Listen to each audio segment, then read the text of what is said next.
Assalamualaikum warahmatullahi wabarakatuh. Saya Erika Kurnia Agustin dengan NIM 4012211021.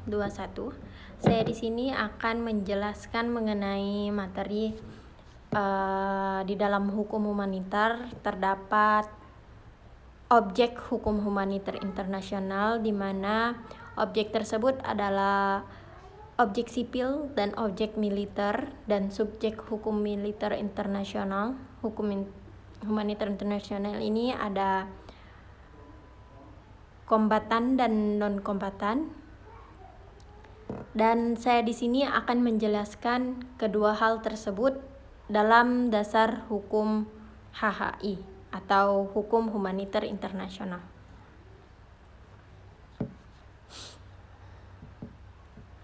Dasar hukum humanitar internasional atau HHI, objek hukum adalah objek sipil dan objek militer, sedangkan subjek hukum adalah kombatan dan kombatan.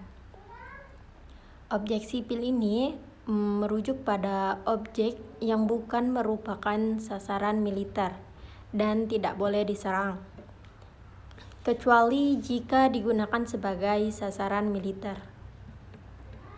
Objek militer juga sasaran militer dalam konflik bersenjata. Kombatan, golongan penduduk yang terlibat dalam konflik bersenjata, dan non-kombatan, penduduk sipil yang tidak terlibat dalam konflik bersenjata. Hukum humanitar internasional adalah seperangkat aturan yang bertujuan membatasi dampak konflik bersenjata terhadap kemanusiaan. Hukum humanitar internasional juga dikenal dengan sebutan hukum perang atau hukum sengketa bersenjata.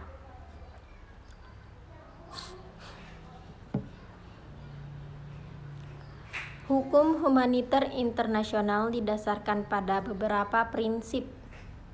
Di antaranya adalah larangan melakukan serangan terhadap pihak yang tidak mampu bertempur.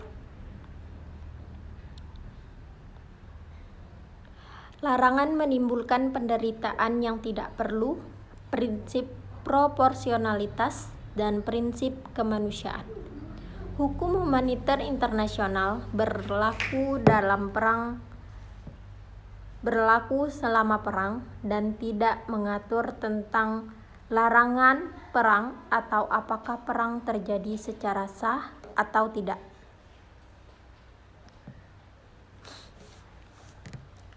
Dalam hukum humanitar internasional atau HHI terdapat konsep objek dan subjeknya yang dilindungi atau diatur, yaitu objek hukum humanitar internasional, di mana objek ini dalam hukum humanitar internasional merujuk pada benda atau hal-hal yang bisa menjadi sasaran dalam konflik bersenjata.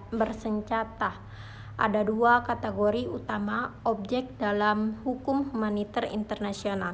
Kategori ini meliputi yang pertama ada objek sipil atau civilian object. Objek sipil ini adalah semua benda atau fasilitas yang tidak memiliki fungsi atau tujuan militer. Contohnya, objek sipil meliputi bangunan perumahan, sekolah, rumah sakit, tempat ibadah, dan infrastruktur umum seperti jembatan, saluran air, atau listrik. Objek-objek ini dilindungi dari serangan militer berdasarkan prinsip-prinsip dalam hukum humanitar internasional seperti Protokol Tambahan 1 Pasal 52 Ayat 1 atau Protokol Tambahan 1 Konvensi Jenewa 1977 yang melarang serangan terhadap objek sipil, kecuali jika objek tersebut digunakan untuk tujuan militer. Yang kedua ini ada objek militer atau military object.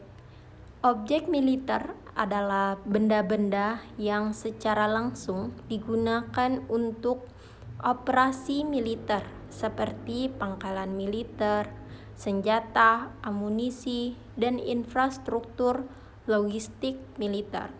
serangan terhadap objek militer diperbolehkan dalam hukum humaniter internasional dengan syarat serangan tersebut tidak berlebihan dibandingkan dengan keuntungan militer yang diharapkan, atau prinsip proporsionalitas, di mana prinsip proporsionalitas ini dijelaskan dalam Protokol Tambahan 1 Pasal 52 Ayat 2 yang menyatakan bahwa hanya objek militer yang boleh dijadikan sasaran serangan. Yang kedua ini ada subjek hukum humaniter internasional, di mana subjek hukum dalam hukum humaniter internasional merujuk kepada individu atau kelompok yang dilibatkan dalam konflik bersenjata dan yang terkait oleh aturan-aturan hukum humaniter internasional. Subjek ini dibagi menjadi dua kategori utama, yaitu yang pertama ada kombatan. Kombatan ini adalah individu yang secara sah terlibat dalam permusuhan atau operasi militer selama konflik bersenjata. Kombatan ini memiliki hak untuk menyerang dan sekaligus dapat dijadikan sasaran serangan musuh. Namun mereka juga dilindungi oleh Konvensi Jenewa, terutama apabila mereka terluka, jatuh dalam tahanan, atau menyerah. Dasar hukumnya terdapat dalam Konvensi Jenewa 3 tahun 1949 dan Protokol Tambahan 1 tahun 1977 yang mengatur status kombatan dan perlakuan terhadap mereka. Yang kedua ini ada non-kombatan atau sering juga disebut tidak terlibat langsung dalam permusuhan. Hal ini termasuk warga sipil, tenaga medis, relawan kemanusiaan, dan personal lain yang tidak memegang senjata atau tidak terlibat dalam tindakan militer. Non-kombatan dilindungi oleh hukum humaniter internasional dan tidak boleh dijadikan sasaran serangan. Perlindungan mereka diatur dalam Konvensi Jenewa ke-4 tahun 1949 yang mengatur perlindungan warga sipil selama perang, serta Protokol Tambahan 1 Pasal 51 yang melarang serangan terhadap warga sipil. Secara keseluruhan, prinsip pembeda antara kombatan dan non-kombatan serta antara objek militer dan sipil merupakan inti dari hukum humaniter internasional yang bertujuan untuk meminimalkan penderitaan selama konflik bersenjata dan melindungi mereka yang tidak atau tidak lagi terlibat dalam permusuhan. Sekian dari saya, mohon maaf apabila ada kesalahan kata. Saya akhiri dengan wabillahi taufiq wal hidayah. Wassalamualaikum warahmatullahi wabarakatuh.